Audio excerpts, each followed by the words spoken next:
آج father day ہے اور والد کے بارے میں کچھ لائن آپ کے سامنے ذکر کرتا ہوں۔ یاد رکھیے گا، والد دنیا کا وہ واحد شخص ہے جو خود سے زیادہ آپ کو کامیاب دیکھنا چاہتا ہے۔ والد چاہے کتنا ہی بوڑھا ہو، گھر کا سب سے مضبوط ستون ہوتا ہے۔ والد کا سخت انداز، ماں کا نرم لہجہ ہمارے معاشرے میں گھر کے ماحول کو معتدل اور متوازن رکھتا ہے۔ باپ کا حکم مانو تاکہ خوشحال ہو سکو، باپ کی سختی برداشت کرو تاکہ باکمال ہو سکو۔ باپ کے ساتھ حسن سلوک کرنا جہاد فی سبیل اللہ سے بھی بڑھ کر ہے۔ باپ ایک ذمہ دار اور ڈرائیور ہے جو گھر کی گاڑی اپنے خون سے چلاتا ہے۔ باپ اللہ کی صفت ربوبیت کا مظہر ہے اور اللہ کی رحمت کا سایہ ہے۔ باپ درخت کے مانند ہے، درخت خود جلتا ہے مگر دوسروں کو سایہ ضرور دیتا ہے۔ باپ ایک کتاب ہے جس پہ تجربات تحریر ہوتے ہیں، اسے اپنے سے دور مت کرو۔ باپ جنت کے دروازوں میں سے بہترین دروازہ ہے۔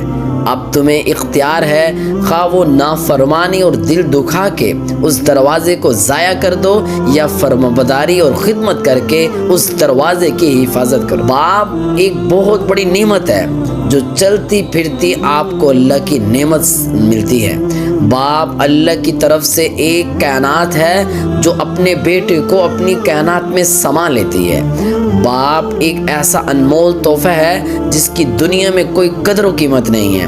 باپ کے بارے میں کبھی غلط مت کہنا۔ باپ وہ عظیم انسان ہے جو اپنی سارے دکھوں کو برداشت کرتا ہے اپنے بچوں، اپنی اولاد کے لیے۔ باپ کو کبھی غلط مت کہنا۔ باپ جلتا ہے، روتا ہے، اڑتا ہے، کڑتا ہے، لیکن اپنی اولاد کو اچھا بنانا چاہتا ہے۔ آج کے لیے یہی پیغام ہے کہ ہم اپنے باپ، اپنے والد، اپنے فادر کی اپنی رسپیکٹ کریں۔ یہ ہمارے لیے جنت کا سبب ہے۔